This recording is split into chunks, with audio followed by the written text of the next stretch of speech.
monsieur, bonjour, merci de vous joindre à nous pour ce nouveau numéro de votre émission C'est le week-end. Notre thème de société cette semaine portera sur le harcèlement scolaire.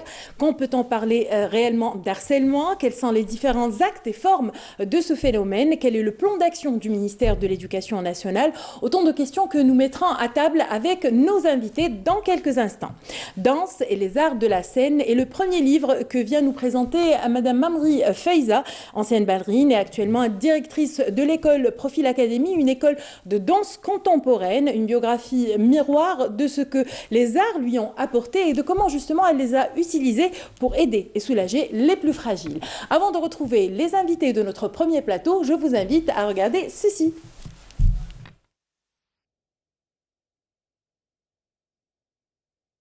العنف المدرسي هو نتيجة تخلي المجتمع بصفة عامة والعائلة بصفة خاصة عن تربية الأولاد تربية صحيحة.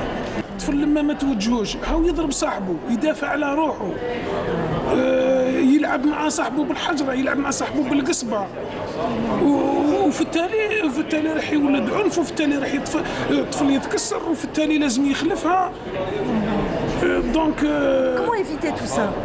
pour éviter tout ça لازم نرجعوا للعائلة بلي لازم تربي أولادها على المسامحة، على الخلق الحسن، على التنازل.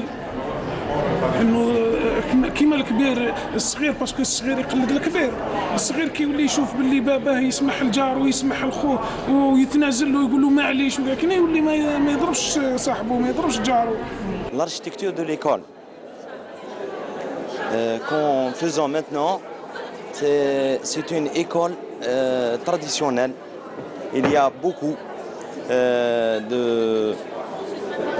d'aménagements qu'il faut faire au niveau de l'école, puisque l'enfant il est harcelé dans l'école côté moral et côté physique et côté environnement. L'harcèlement scolaire, je pense que c'est un phénomène qui commence à prendre de l'ampleur ces derniers temps. Donc c'est un phénomène auquel je pense qu'il faut faire des études, il faut voir les causes. Pour moi, je pense que c'est dû déjà à la famille. Donc c'est un enfant éduqué dans une famille là où il y a beaucoup de violence entre les deux parents, avec les voisins et tout. Donc du coup l'enfant c'est un produit de la famille, hein, ou de son quartier. Donc du coup je pense que la famille doit jouer son rôle dans ce phénomène. Aussi les écoles doivent aussi jouer leur rôle, donc faire cette éducation par rapport à ce phénomène-là, essayer de transmettre ces valeurs de vivre ensemble et de paix par rapport aux enfants. Donc voilà, donc les enfants sont là, ils sont égaux, ils sont innocents. Donc du coup, normalement, la culture de paix, elle est de fait, mais l'influence de la société, de la famille, du quartier, des voisins, donc fait que ces enfants-là donc subissent d'autres valeurs et tout. Et je pense qu'il y a aussi le rôle de la société civile qui doit sensibiliser aussi par rapport à ce phénomène et faire un travail de proximité par rapport aux familles, aux écoles. Je pense qu'il faut la diviser en 2-3 étapes. Vous avez la violence physique. Là, la loi, elle est stricte, elle est catégorique. Vous avez la violence morale. Parce que quand aussi l'enfant il est violenté moralement et quand on ne le respecte pas dans la pédagogie, dans l'art de mener le cours ou le savoir, l'enfant est violenté. Et vous avez la violence qui est subie par l'enfant par rapport, par exemple, déjà entre deux enfants. Quand les enfants ne se respectent pas, quand les enfants, l'un par exemple, exerce de la violence sur l'autre, nous avons constaté de la violence même dans la cour de jeu parce que la cour ne répond pas aux normes. Et ça, l'enfant, il est violenté parce qu'il n'a pas son espace. Donc la violence, c'est un terme très, très, très profond. Il faut le définir. C'est l'ensemble de la société concernée. La famille éducative, c'est-à-dire l'enseignant, le surveillant, le directeur, les parents, les enfants, parce qu'il faut que l'ensemble mette la main dans la main pour lutter.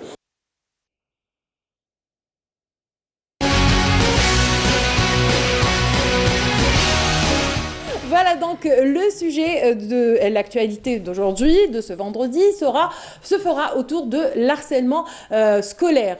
Juste pour la précision, c'était lors d'une rencontre qu'Anissa Bouzid donc a tendu le micro à différentes associations, à différents organes, justement pour connaître leurs avis sur le sujet. Avec nous sur le plateau, j'ai le plaisir de recevoir Monsieur Chenouf Djelloul, membre de l'Association nationale des parents d'élèves. Merci d'avoir accepté notre invitation, marhaba bik. Monsieur Mjahdi Mustafa, chercheur directeur de l'Observatoire national de l'éducation et de la formation. Merci d'avoir accepté notre invitation. Et bien sûr, notre habituée, Aïda Mechri, Madame Aïda Mechri, qui est psychologue et chef de la cellule des dénonciations relatives aux atteintes aux droits de l'enfant à l'organe national de la protection et de la promotion de l'enfance. Il fallait que voilà, mes yeux soient figés pour ne pas... Voilà, c'est tellement long. Marhaba bik, Aïda. Merci d'avoir accepté notre invitation. Alors justement, je vais commencer avec vous. Comment peut-on définir l'harcèlement? On parlait tout à l'heure hors antenne avec Monsieur Medjahdi qu'il ne faut pas confondre entre harcèlement et violence. Disons que voilà, il y a un côté qui ne peut pas se passer de l'autre, mais vous êtes là justement pour définir l'harcèlement. Quand est-ce qu'on peut réellement parler d'harcèlement?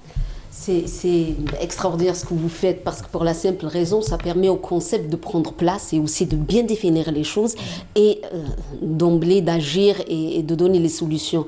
Harcèlement, ça devient compliqué, difficile quand il s'agit de comportements agressifs, là où un enfant, étant donné qu'on parle du milieu scolaire, donc ça se passe dans le territoire, dans le milieu, l'environnement des élèves scolarisés. Et quand il y a deux phénomènes très associés à ces actes agressifs, c'est dans la répétition, c'est quelque chose qui est comme ça, qui dure dans le temps, mais aussi dans le but de nuire à l'enfant. Ça veut dire qu'on ne le fait pas comme ça par erreur ou ça arrive de temps en temps. Ce n'est pas un incident. Ce n'est pas un incident, c'est quelque chose là où la victime, bien sûr, là où la victime, elle est ciblée par ces actes agressifs, mais aussi dans le but de nuire, de l'humilier, de l'exclure d'un système, d'un groupe d'enfants, mais aussi de tout un cadre. Et à partir de là, eh ben, les conséquences peuvent être très fatales par rapport à l'enfant qui vit, bien sûr, ses émotions. Avant de parler des conséquences, Dr Aïda Mechri, j'aimerais revenir sur... la période. Alors, généralement, les risques de l'harcèlement commencent à partir du cycle primaire, la fin du cycle primaire, voire le début du cycle moyen. Il se développe dans un climat assez spécial, généralement dans les établissements plutôt. Est-ce que la situation peut être identifiée par le cercle éducatif tout de suite? Comment peut-on détecter un cas d'harcèlement chez l'enfant? De quoi se plaint-il généralement ou comment peut-on déceler cela? Je parle du cadre éducatif. On parlera de la famille tout à l'heure. Je dirais combien que c'est complexe parce que ça commence déjà par les jeux entre enfants, les jeux dangereux, les jeux là où les enfants se bousculent comme ça. Les harceleurs, ils ont une manière quand même, une fluidité. Ils jouent sur la différence. Ça, c'est primordial. Déjà, l'enfant, vous savez qu'à certains moments, dans le lien, dans cet art de tisser le lien social, il y a quand même des grandes différences dans le langage, l'attitude physique, dans le statut social. Il y a beaucoup de différences comme ça. Et souvent, pour exister, pour s'aligner, les enfants font des négociations, font des rejets comme ça. Ils ont aussi l'art et la manière de diluer tout ça dans les chamailleries d'enfants. Donc c'est pour ça que ça devient très pénible pour l'adulte de déceler ça ou de détecter réellement les positions où l'enfant est en difficulté. Mais ce qui peut dénoncer, ce qui peut aider les professionnels, je dirais les directement liés ou la famille d'une manière indirecte, ce sont les comportements bien sûr de l'isolement, là où l'enfant il commence à se retirer de plus en plus, là on commence à voir des attitudes comme somatisation, il y a des enfants qui commencent à avoir des douleurs particulières ou se plaignent de quelque chose que la langue n'a pas su trouver dans les paroles que le corps saura dire les choses dans un mal-être profond. On peut retrouver aussi comme un phénomène de décrochage, même s'ils sont brillant, de très bon élève, il s'accroche bien, tout ça, mais on ne comprend pas pourquoi du jour au lendemain,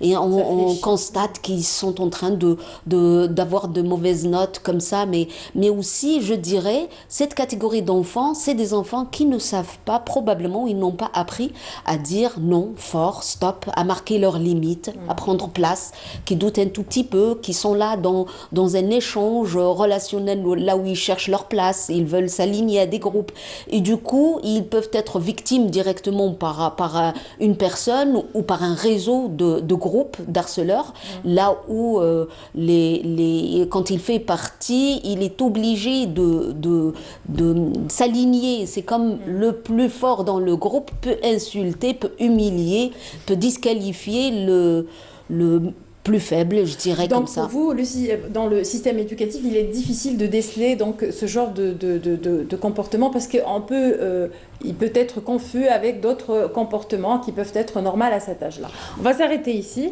pour revenir chez vous, Monsieur Chenouf. Je rappelle que vous êtes membre de l'Association nationale des parents d'élèves. Aujourd'hui, c'est un problème, on est d'accord, l'harcèlement existe et vous faites partie donc des parents qui luttent pour justement faire en sorte que cela pas disparaisse, mais diminue, parce qu'on ne peut pas faire disparaître les choses du jour au lendemain, mais que ça diminue. On est bien d'accord? Oui. Premièrement, bonjour. Bonjour. Avant de commencer, j'aimerais bien rendre un chaleureux hommage à nos martyrs, à nos chers Moudjahidine, en cette circonstance, à l'occasion du 1er novembre. C'est grâce à eux qu'on est là. En second point, j'aimerais bien corriger aussi le thème d'aujourd'hui. Ce n'est pas, pour moi, ce n'est pas la violence scolaire, parce qu'on n'enseigne pas plutôt le harcèlement scolaire, mais je préfère qu'on dise le harcèlement au milieu scolaire. Pourquoi? C'est ce qui a été dit, non? C'est le harcèlement au milieu scolaire, ce n'est pas le harcèlement scolaire. Ah oui, non, mais... non. Oui, non. Non, il y a une très grande... Pour moi, de la violence. Voilà, okay. Pour moi, il y a une très grande... d'accord, parce que moi, c'est le harcèlement au milieu scolaire. Bon, le harcèlement, c'est une forme de violence, mais qui est à répétition, c'est-à-dire quelque chose qui se répète souvent, qui émane d'une personne ou d'un groupe de personnes qui se sont envers une autre personne, envers un autre élève. Ces personnes qui pratiquent ce harcèlement ou bien ce groupe, ils se considèrent comme étant forts par rapport à l'autre qui est harcelé. Généralement, il y a l'apparence physique, quand on voit que quelqu'un peut-être qu'il est chétif, il n'est pas assez costaud. Parfois, il y a généralement, ce harcèlement aussi, il est contre des élèves, comme on appelle ça, le sexe identité du genre, c'est-à-dire quand un garçon il est plus ou moins efféminé ou une fille qui présente du caractère, c'est-à-dire, comme on dit dans le masculin, un garçon manqué, ça aussi, ils subissent ce harcèlement parce qu'ils sont un petit peu différents des autres. Il y a aussi les troubles de communication. Quand un élève ne parle pas bien, il bégaye, ça aussi, il est souvent harcelé. Il y a aussi l'appartenance à un groupe social.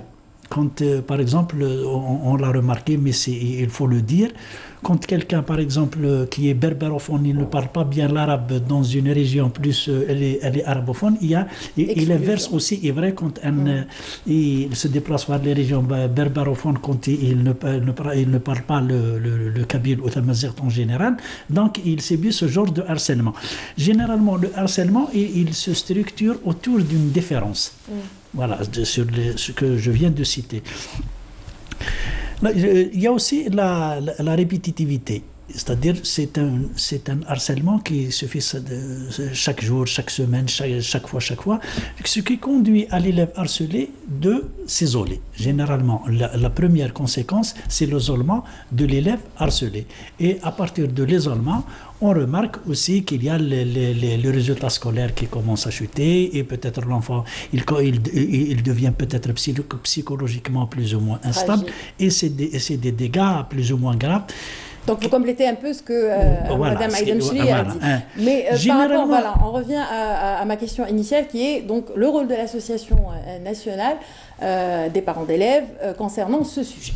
Nous, en tant qu'association, c'est-à-dire on a toujours dit aux parents, c'est-à-dire toujours poser cette question à vos enfants. Oui. C'est-à-dire chaque fois, qu'est-ce que tu fais à l'école, qu'est-ce que tu sens à l'école, est-ce que tu es bien à l'école, est-ce qu'on te frappe à l'école, est-ce qu'on te violente à l'école, est-ce qu'il y a quelqu'un qui te fait du mal, est-ce qu'il y a quelqu'un qui c'est-à-dire qu'une fois, chaque fois, en sortant de l'école, il te frappe ou il te fait du mal, c'est-à-dire toutes ces questions-là, quand l'enfant il confie à ses parents, à partir de ces questions-là que les parents doivent poser quotidiennement à leurs enfants pour pouvoir identifier est-ce que leur enfant est harcelé ou bien il est violenté. Et voilà, et ça d'une part, et d'autre part aussi, il y a quand on trouve comme ça un groupe d'élèves, on leur dit si quelqu'un te fait du mal et tu ne peux pas dire à tes parents ou tu ne peux pas dire à ta maîtresse ou bien à comment dire, le cercle au niveau de l'école, c'est-à-dire l'encadrement de l'école, si tu ne peux pas dire à ces gens-là, parce qu'on te fait quelque chose, parfois c'est quelque chose, entre guillemets, c'est, comme on dit, c'est honteux, quand tu ne peux pas dire tout ça à tes parents ou bien à l'encadrement au niveau de l'école, confie-toi à ton copain.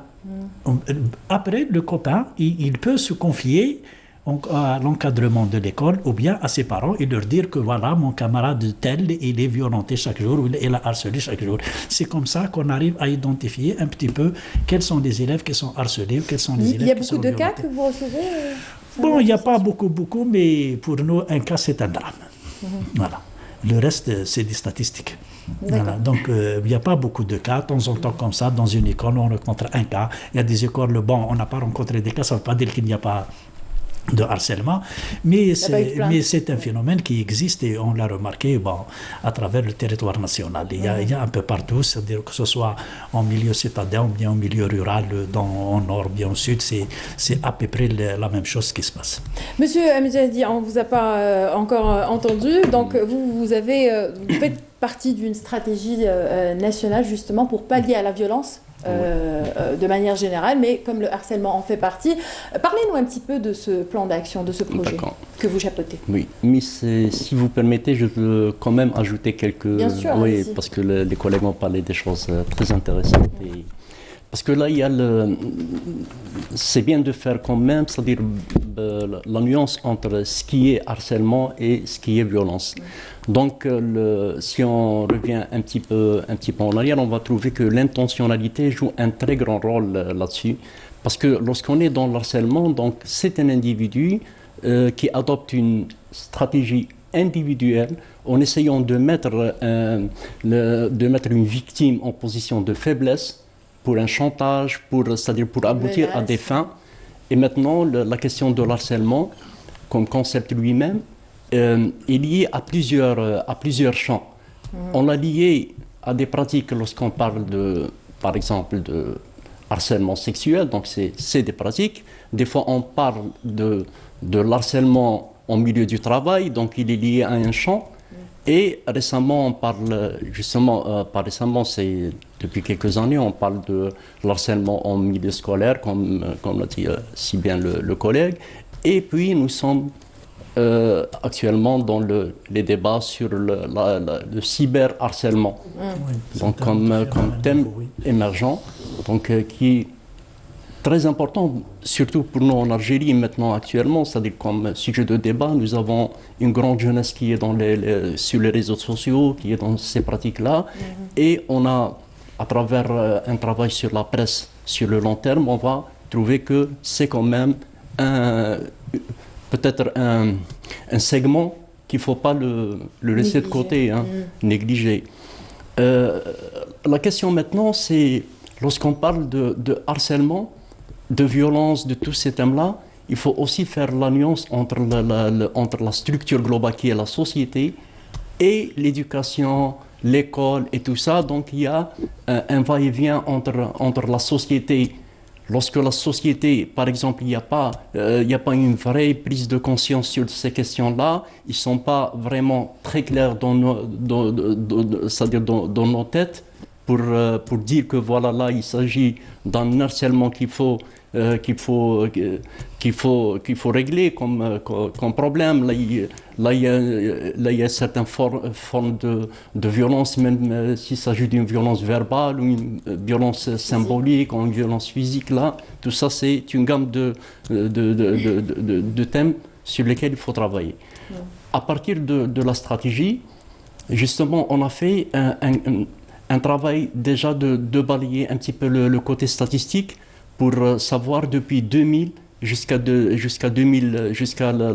scolaire 2016-2017, de voir dans l'école algérienne qu'est-ce qui s'est passé, donc de travailler sur toutes les formes de violence qui existent au sein de l'école, quelle est la violence la plus apparente, dans quel cycle, mais c'était pas en essayant juste pour voir comment cette configuration du problème sur le terrain, mais justement c'est pour analyser et aller par la suite, ce qui est très important maintenant, que doit-on faire? Et c'est là qu'on a réuni un ensemble de collègues, les parents d'élèves, des représentants de la gendarmerie nationale, des policiers, des inspecteurs, nos collègues de l'UDS, l'unité de dépistage et de suivi au niveau des écoles. Où se pose le problème? D'après vos études, d'après vos recherches, où se pose le problème? Bon, le problème, c'est parce qu'il y a un cadre communicationnel, parce que lorsqu'on parle d'éducation, l'éducation, c'est des messages qui passent à travers la communication. Lorsqu'on est dans l'espace de la classe ou bien dans l'espace de l'école, on est dans l'espace de la télévision, de la radio, toujours la communication, elle est présente. Le problème se pose, c'est dans quel cadre communicationnel est le plus approprié dans les établissements scolaires. Parce que la question, c'est est-ce qu'on peut tolérer, par exemple, un certain nombre d'injures qui nous paraissent normales, entre parenthèses, et de dire que voilà, on est dans le anormal. Ça ne doit pas exister comme mot, c'est-à-dire de porter atteinte à l'autre par l'usage d'un mot ou bien d'une qualification qui n'est pas correcte. Donc, c'est pour ça qu'on a recensé plusieurs. On a normalisé certaines. Voilà, c'est ça ce qu'on a appelé. Les pratiques communicationnelles, c'est ça ce qu'on a appelé vers un cadre communicationnel approprié. On ne peut pas, c'est parce que lorsqu'on qualifie un enfant c'est-à-dire on choisit le nom d'un animal ou bien d'un produit, voilà, ça porte atteinte à ça, et on va le détruire. On va psychologiquement, donc il n'est plus apte à... Ça, c'est pour ce qui est du milieu éducatif. Est-ce que vous avez fait des recherches où vous êtes arrivé à des résultats au sein de la famille? Qu'est-ce qui cloche aussi au sein de la famille? Bon, au sein de la famille, en réalité... On reste toujours dans la communication? Voilà, dans la communication. Mais ce que je disais, justement, lorsque nous, on fouille de la partie des établissements scolaires et dans le milieu scolaire, on veut savoir, c'est-à-dire dans d'autres recherches, les gens qui ont travaillé sur la famille, donc quel est le contexte communicationnel qui existe au sein de la famille. Et parce que l'enseignant, des fois, lorsqu'on ne s'intéresse pas à cette question de la communication en milieu scolaire, ça veut dire, et on n'enseigne pas aux acteurs de l'éducation, aux enfants, aux parents d'élèves aussi, cette question de la communication. Donc l'enseignant, qu'est-ce qu'il fait?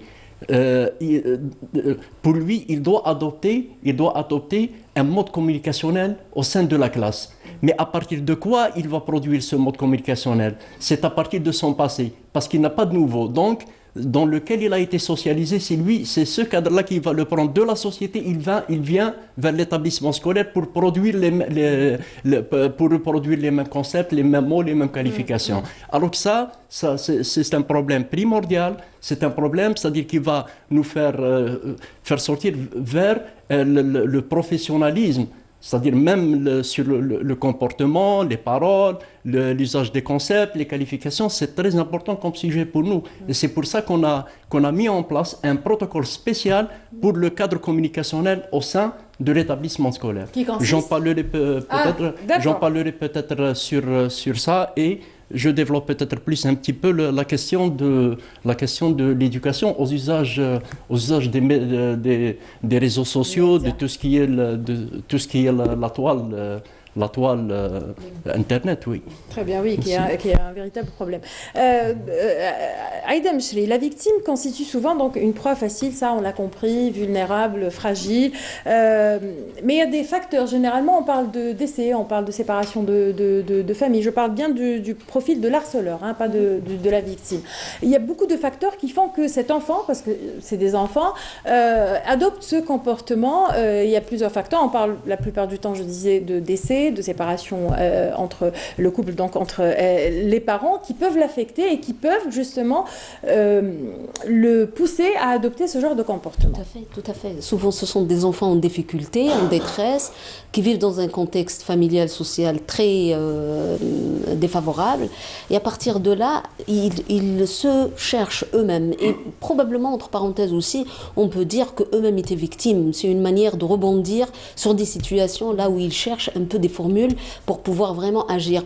Mais on va dire que c'est la dynamique entre jeunes, c'est la dynamique sociale, là où les enfants se cherchent un tout petit peu, il y a toujours des liens de pouvoir, comment les enfants se cherchent et comment l'un puisse bénéficier. Souvent, ils ont l'art et la manière de détecter un tout petit peu les personnes fragiles, vulnérables qui peuvent être sous leur casquette, dans leur territoire, un tout petit peu comme ça. Ils peuvent abuser d'eux, et probablement, on peut dire, voler leur argent, leurs vêtements, un tout petit peu. Dans les formes, je n'ajouterai pas à tout ce qui a été dit comme ça dans la classification ou la manière de le dire. Tout ça pour dire que c'est des victimes aussi. Tout à fait, entièrement, d'accord. Mais ce que je pourrais dire, ajouter là, mais c'est qu'aujourd'hui, on a la chance d'avoir une loi qui protège l'enfant.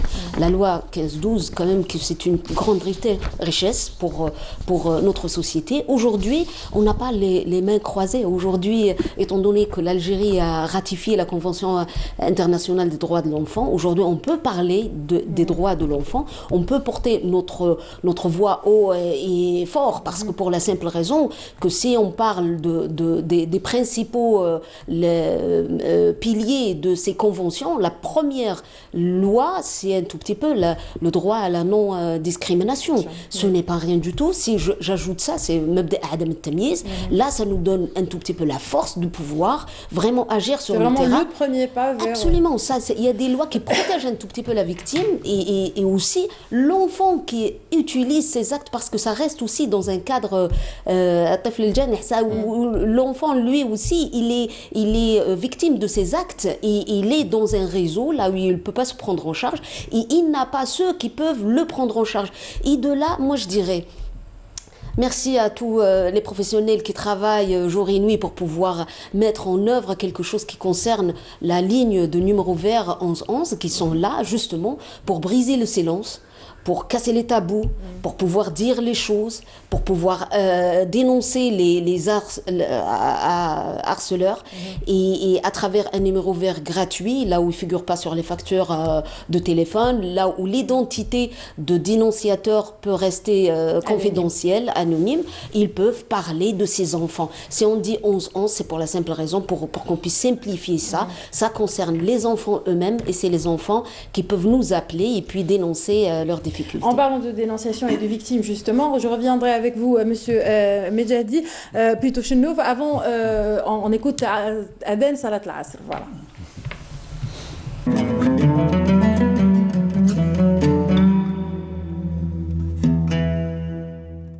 بسم الله الرحمن الرحيم إن الصلاة كانت على المؤمنين كتابا موقوتا صدق الله العظيم.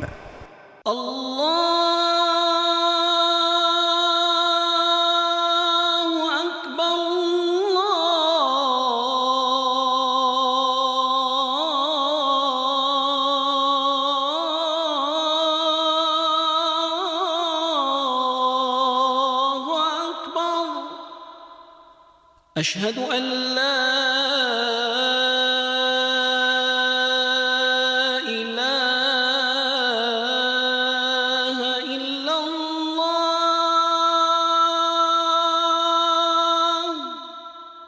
أشهد أن لا إله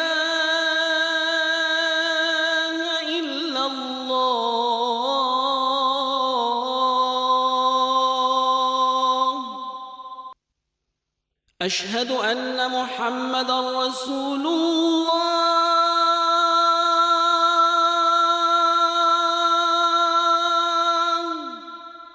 أشهد أن محمد رسول الله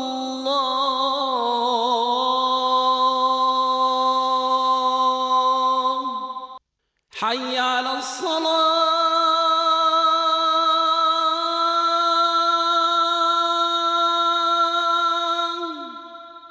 حي على الصلاة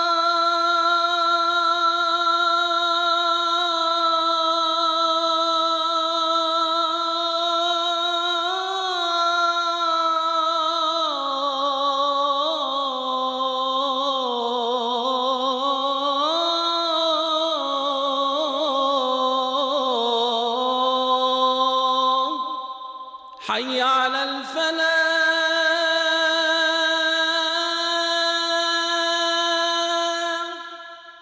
حي على الفلاح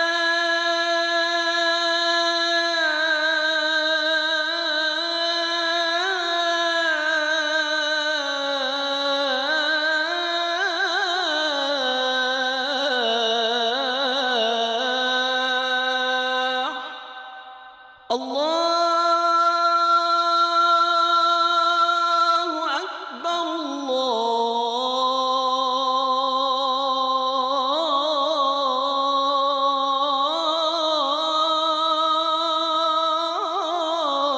الله أكبر لا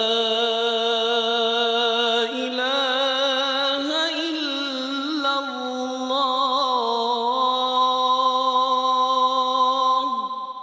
اللهم رب هذه الدعوة التامة والصلاة القائمة آت محمدا الوسيلة والفضيلة والدرجة الرفيعة وابعثه اللهم مقاما محمودا الذي وعدته.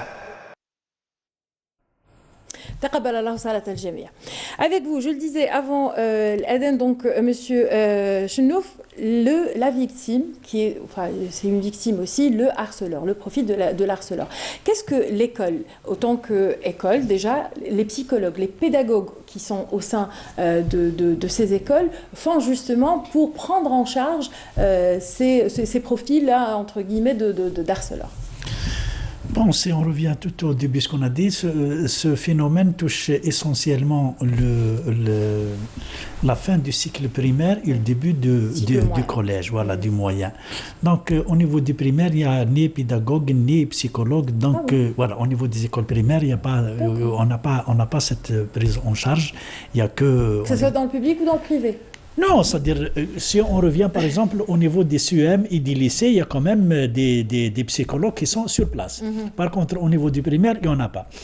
Mais, c'est-à-dire, quand on voit un problème comme ça, c'est-à-dire, on fait appel aux psychologues qui se trouvent à l'extérieur. Dans ce sens aussi, je tiens à rendre hommage au président de l'association des psychothérapeutes de la wilaya de Bouira, dont je viens, qui est en train de fournir un travail énorme dans ce sens. Il est à notre disposition, c'est-à-dire tout au long de l'année, chaque fois qu'on le sollicite, c'est-à-dire il répond présent.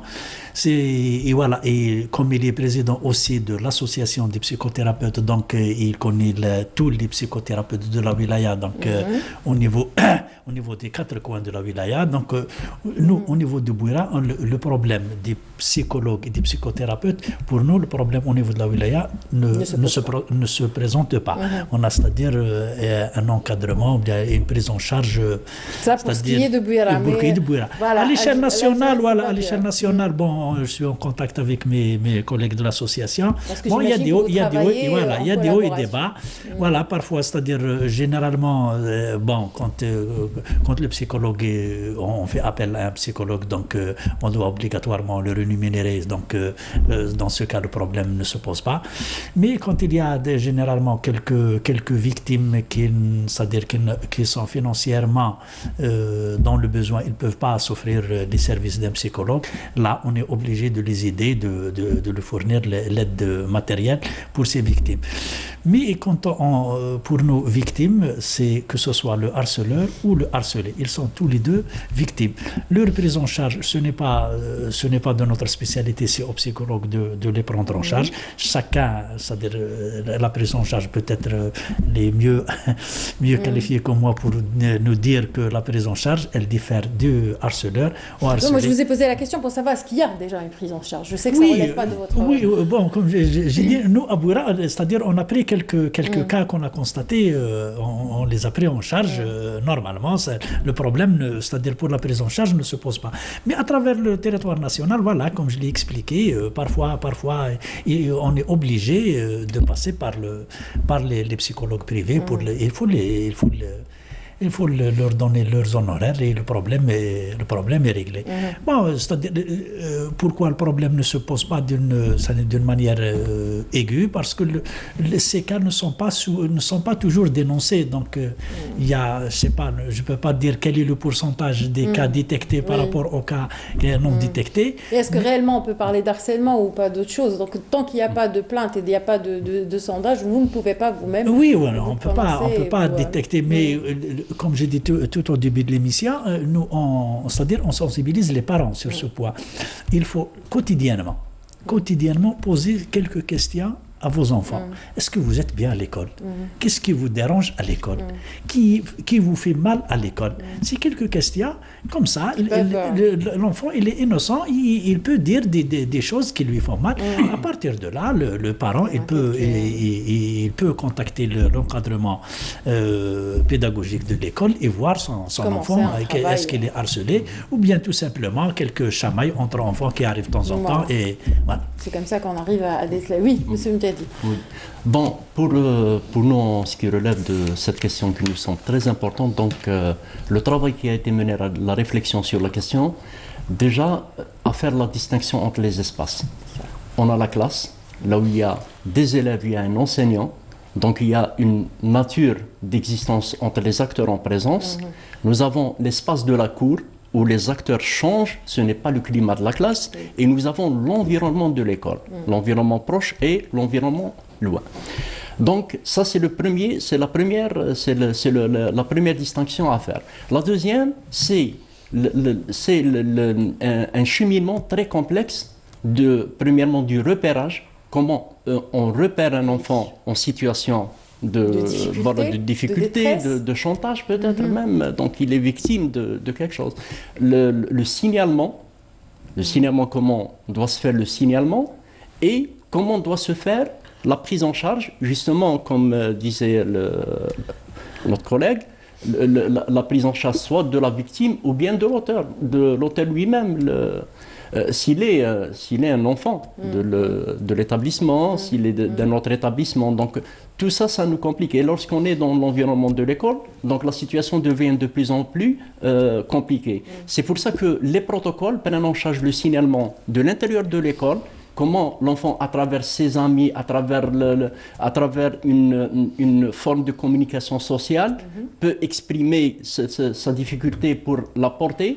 Et là, l'enseignant est obligé par l'esprit du protocole lui-même, non seulement c'est-à-dire de signaler le cas, et le cas sera enregistré sur un registre côté paraffé par le directeur. Donc il est responsable. C'est vrai, parce qu'on était dans plusieurs années, les acteurs de l'établissement avaient peur parce qu'ils ne veulent pas qu'un certain nombre aussi, de le phénomène, voilà, vous êtes d'accord avec moi, n'était pas aussi répandu.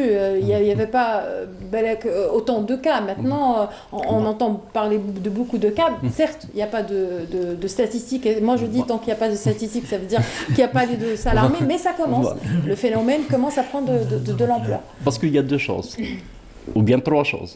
Premièrement, est-ce que nous, à partir de notre culture, on considère que l'harcèlement déjà, Ou bien on donne des formes de légitimation sociale à tout ça. Excellent. C'est ça que Ça, c'est le premier niveau. ça. Il faut qu'on dépasse ce stade de dire qu'on est dans un... Voilà, normalisé, de dire qu'on est dans une situation d'harcèlement. Il faut tout simplement respecter l'enfant. Respecter l'enfant, C'est pas parce que c'est un enfant que c'est pas un adulte qu'on ne doit pas le respecter. Voilà, qu'on a le droit de faire tout. Non, c'est un être humain comme nous. Et encore peut-être vu ça, c'est-à-dire vu qu'il est un enfant, donc il est considéré comme une catégorie vulnérable. C'est-à-dire il est dans une position de faiblesse. Et nous, on est mûrs, on a de la force, et on a le droit de faire tout. Non, c'est un être humain, il a tous ses droits comme nous. Donc c'est comment essayer de voir à partir de quelques méthodes de travail, c'est-à-dire de pousser cet enfant à dire ce qu'il est en train. Et maintenant, il y a la question, c'est vrai, on a dit le repérage, le signalement, et puis c'est le directeur qui va décider de la prise en charge selon le cas de l'enfant. Donc le cheminement de la prise en charge, ça peut aller du psychologue de l'UDS, ainsi de suite, jusqu'à... Et maintenant, l'auteur, s'il est un enfant, donc comment faire pour essayer de le convaincre que ce qu'il est en train de faire, il est anormal, donc, et de le convaincre et justement l'éducation. C'est quoi l'éducation? L'éducation, c'est justement, on est dans le sens de l'éducation lui-même. Voilà.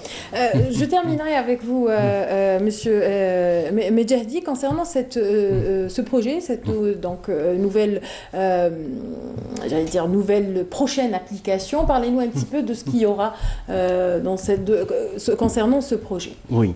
Maintenant, c'est vrai que, parce que là, premièrement, il faut signaler, je remercie les collègues qui ont participé avec nous au lycée Zabana, tous les collègues qui ont participé à la mise en place des protocoles. Donc, on a mis un premier jet entre leurs mains. Ils ont négocié, ils ont débattu la question pour essayer de dire que voilà, il faut ajouter ça, il faut modifier ça pour arriver à une version pré-finale des protocoles. Et le travail maintenant à faire, c'est qu'on va commencer dans les prochains jours à faire un travail dans les 48 wilayas. C'est-à-dire pour essayer de travailler, parce que ce n'est pas très pertinent d'envoyer des documents à quelqu'un, de dire que voilà, vous avez ça. Non. Vous avez l'intention de former aussi? Voilà, de former, oui. C'est-à-dire parce que toute l'importance, c'est de dire à tous les acteurs, si on est dans cela, il fallait tout un cheminement, une réflexion de travail, il faut les mettre justement dans le bain. Parce que sinon, s'il ne connaît pas la finalité, s'il ne connaît pas la finalité, comment tu veux qu'il s'intègre avec vous? Il faut qu'ils se sentent intéressés, concernés, intéressés par tout ça, pour tout ça, ça va lui permettre d'être opérationnel, d'être très actif et très vigilant aussi sur ces questions-là. C'est ça l'important. Monsieur Chenouf, un dernier mot concernant donc l'association des parents d'élèves, l'association nationale des parents d'élèves, concernant ce sujet qui est donc l'harcèlement en milieu scolaire. C'est bien. Voilà, comme ça vous rentrez avec le sourire, pas scolaire, en milieu scolaire. Allez-y, monsieur Chenouf. Donc, pour moi, en tant que parent et en tant que membre de l'association, pour moi, le rôle essentiel revient aux parents. Bon, tout ce qui a été fait par nos amis de ce centre, c'est très intéressant, mais le rôle essentiel revient aux parents.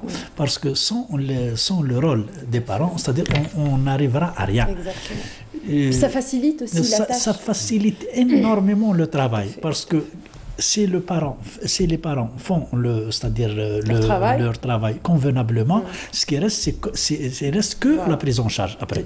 Parce que pour que l'enseignant ou bien le directeur de l'école arrive à détecter un élève harcelé ou un élève harceleur au niveau de l'établissement, ça prend beaucoup de temps. Parce qu'il ne faut pas oublier que, par exemple, pour un instituteur ou une institutrice au niveau de l'école primaire, surtout au niveau citadin, il y a 40 élèves et plus parfois. Donc, l'instituteur ne peut pas c'est-à-dire, comment dirais-je, contrôler ou bien voir les problèmes de chacun. Par contre, les parents, je ne sais pas, un parent il a 2, peut-être 3 enfants, pas plus. Donc, et puis le parent est plus apte à connaître le profil de ses enfants que quelqu'un d'autre. Et aussi, c'est-à-dire un parent normalement qui est soucieux de l'éducation de ses enfants, le moindre changement de comportement de son enfant, il peut le sentir. Oui, voilà, c'est comme ça. Donc, à travers le canal Algérie, je tiens à dire à tous les parents, il faut prendre garde et essayer de faire votre travail convenablement. Il faut vérifier. Aidez-nous. Voilà. C'est pas aidez-nous, aidez vous-même. Non, mais aidez-nous en tant que structure, déjà. Donc, et voilà, le ministère de l'Éducation aussi. Il faut surveiller intelligemment leurs enfants. Voilà, c'est pas la surveillance, c'est-à-dire pour les surveiller. Il faut les surveiller intelligemment par rapport à l'harcèlement, par rapport à la violence et par rapport à d'autres fléaux tels que la cigarette, la chic, la drogue et tout ce qui s'ensuit. Il faut les surveiller quotidiennement d'une manière intelligente. Merci, monsieur Chenouf. Aïda Mechri, l'harcèlement scolaire, un dernier mot sur l'harcèlement scolaire et sa répercussion plutôt sur la jeunesse. Alors, la science a prouvé que l'harcèlement scolaire peut être un motif de déstabilisation, un motif de mal-être, même pendant étant jeune et même jusqu'à l'âge adulte. L'harcèlement peut conduire au suicide. Et comment un passage à l'acte qui nous secoue tous aujourd'hui à travers les harcèlements par les photos, par l'utilisation des rumeurs, ça peut nuire à l'avenir de l'homme et de la femme de demain. Aujourd'hui, moi je dirais que je remercie l'équipe de psychologues et de juristes avec qui je travaille dans la cellule de dénonciation relative aux atteintes des droits de l'enfant. Et aujourd'hui, il y a une protection sociale là où tout signalement, toute déclaration comme ça, nos responsables prennent en charge et bien agir. Ils agissent sur le terrain à travers les services de...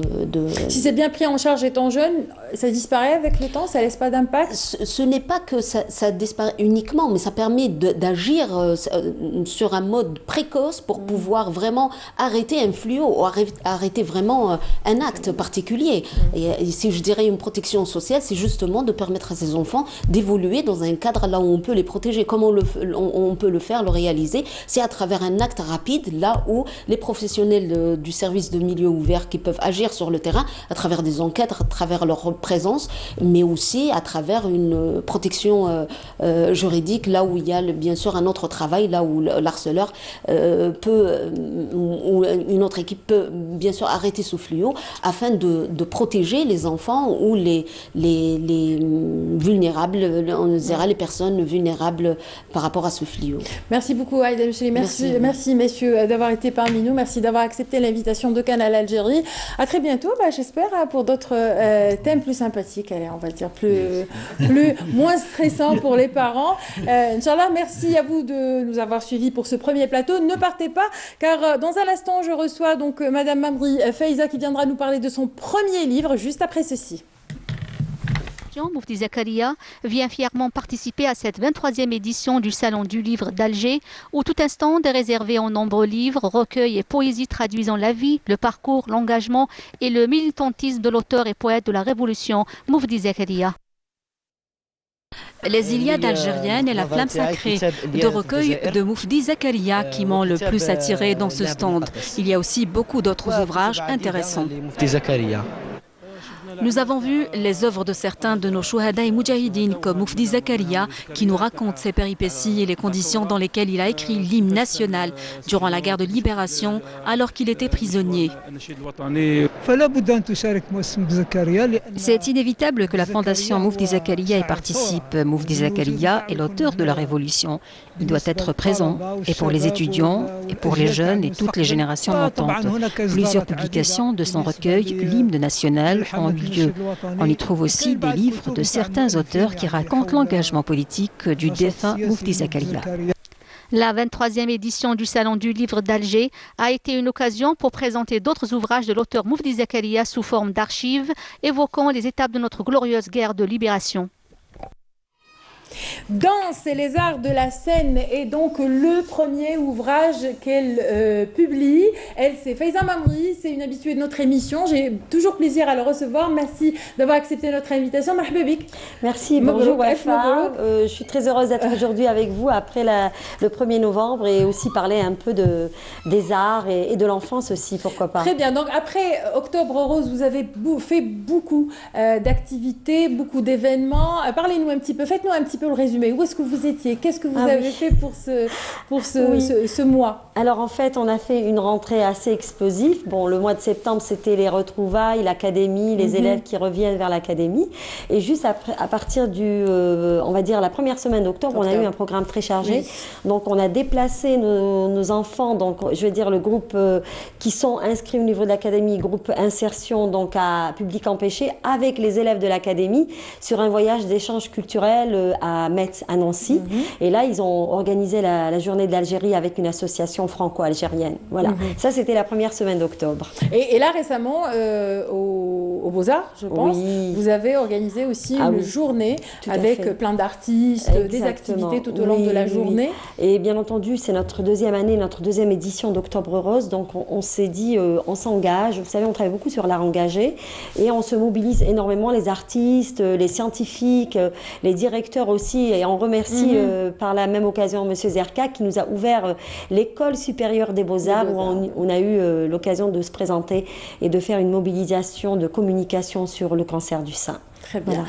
Danse et les arts de la scène, c'est un peu votre bébé, c'est un peu, je l'ai dit tout à l'heure dans mon introduction, c'est la biographie mémoire de tout ce que a pu vous avoir. Je rappelle que vous êtes une ancienne ballerine, on dit ballerine ou danseuse étoile? On dit ballerine, on arrive à un certain statut quand on monte sur pointe et qu'on représente un peu notre pays, soliste.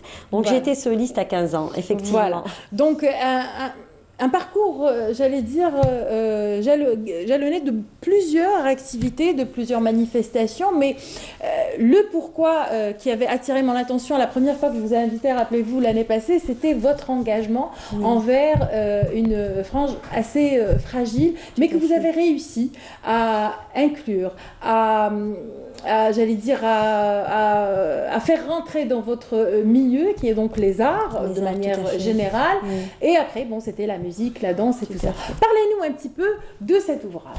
Alors cet ouvrage, on va dire, c'est un peu, je ne vais pas dire un mémoire, mais c'est beaucoup plus des archives de mon parcours, de mon histoire sur ma passion qui est la danse. Je dirais que c'est la mère de toute notre activité et qui a propulsé sur les autres activités qui est le théâtre, la comédie musicale, la musique, la peinture et beaucoup d'actions artistiques. Ensuite, il y a eu donc l'école, l'académie effectivement qui est venue en 2010.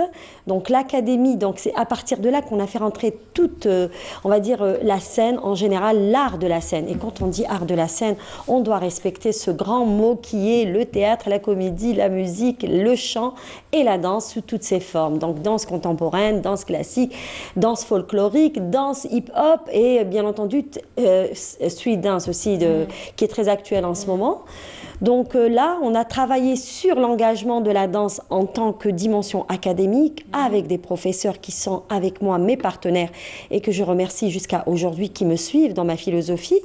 Par la suite, il y a eu maintenant l'engagement humanitaire. L'engagement humanitaire est venu juste avant 2010-2009. Il y a eu ce déclic où, bien entendu, mon premier spectacle que j'ai offert en 2009, ça a été, je l'ai offert à 300 enfants démunis.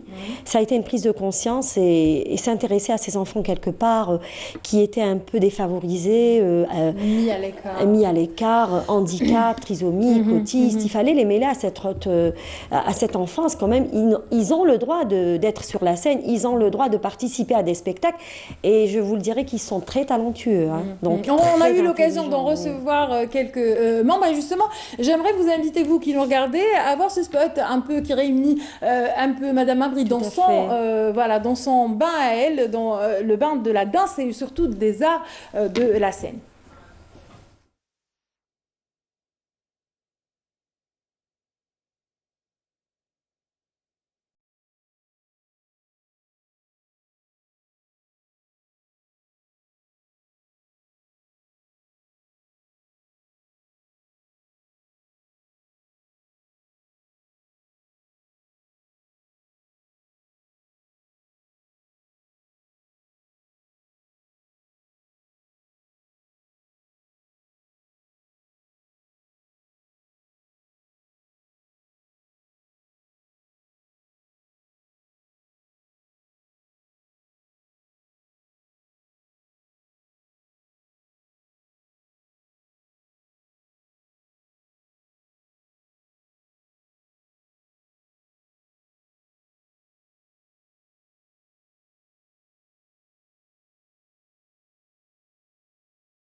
Voilà, quand la danse et les arts pratiqués ici en Algérie et toute votre compétence donc professionnelle dépassent nos frontières. Aujourd'hui, ce livre vous a permis d'être membre officiel de l'UNESCO, ce n'est pas rien, et c'est grâce justement à l'engagement que vous avez vis-à-vis donc de cette frange fragile de la société, de ces enfants à qui vous avez donné la chance de s'exprimer, à qui vous avez permis de voir les choses autrement. De votre danse et les arts justement que vous pratiquez sont une thérapie aujourd'hui reconnue par l'UNESCO. Tout à fait, une thérapie reconnue et qui donc maintenant, à partir de maintenant, notre académie a le logo officiel de l'UNESCO et tous les élèves, y compris les enfants trisomiques autistes et tous les autres élèves de l'académie, auront le certificat officiel de l'UNESCO et ils seront reconnus mondialement. Voilà, ça c'est quand même extraordinaire. C'est excellent. Pour rappel, le livre n'est pas encore édité en Algérie, le projet est en cours, il sera bientôt donc édité ici même bien sûr.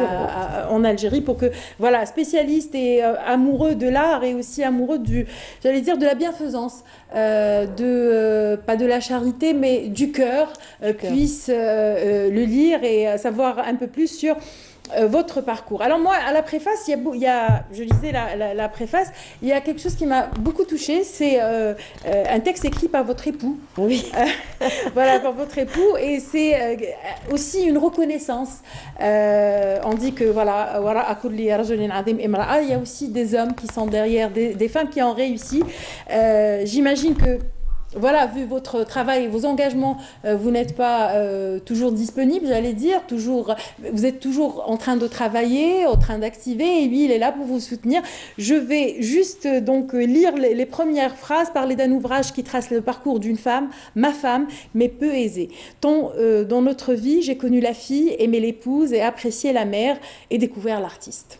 Voilà, moi je trouve que, voilà, merci à lui d'avoir, c'est monsieur Youssef Mamri, merci à lui d'avoir donc dit ces mots, c'est une marque de reconnaissance, ça commence en famille, et après, voilà, c'est à travers tous les enfants à qui vous rendez service en les enlevant déjà de l'isolement, vous leur rendez service en les mettant dans le bain de tous les enfants pour dire que l'handicap n'est pas une fin en soi et qu'au contraire, ils peuvent être plus productifs et plus créateurs plutôt que créatifs, plutôt que d'autres enfants qui paraissent un peu normaux. Et je dirais que si, il y a mes enfants aussi qui me suivent, qui sont derrière, donc c'est un engagement familial mais très profond envers l'humanitaire, envers l'enfance, envers, vous voyez, et puis l'art. C'est une histoire de famille aussi chez vous, c'est votre maman. De famille. Et c'est votre grand-mère, c'est un peu... Exactement, oui. Et puis je dirais aussi que, on va dire que l'art quand même c'est un langage universel. Donc il n'y a pas plus beau que l'art que de transmettre les émotions, que d'enlever les différences et de parler franchement un peu sur un langage unique qui est le langage de la vie tout simplement. Aujourd'hui vous en faites votre cheval de bataille, j'imagine qu'il y a d'autres événements que vous préparez, vous vous arrêtez jamais? Non, du tout. Alors là on prépare, je prépare le salon de l'étudiant, donc on va avoir un stand pour se rapprocher de nous, voir un peu nos actions, inviter toute la jeunesse algérienne, surtout le territoire de se rapprocher vers nous et peut voir les actions que fait Profil Academy et l'association pour la promotion de la musique et des arts. Je vais aussi avec la chaîne 3 et ONU-SIDA donc commémorer un grand hommage à Yazid Aït Hamadouche parce que vous savez on a travaé avec lui l'année passée. Et pour nous voilà aux médias, très grande action artistique. SIDA veut dire systématiquement Yazid Aït Hamadouche la en ce vendredi. On pourrait avoir, vous faites bien de le dire, est-ce qu'on pourrait avoir l'exclusivité de cet événement? Est-ce que voilà à la veille, parce que le 1er décembre, nous, on est en direct.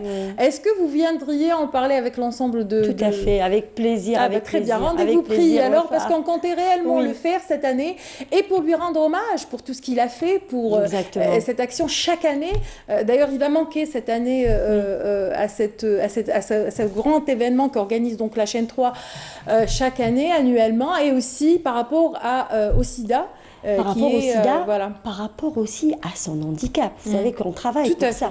Donc regardez ce qu'il a mis en place. Vous voyez, c'est une personne qui est très importante.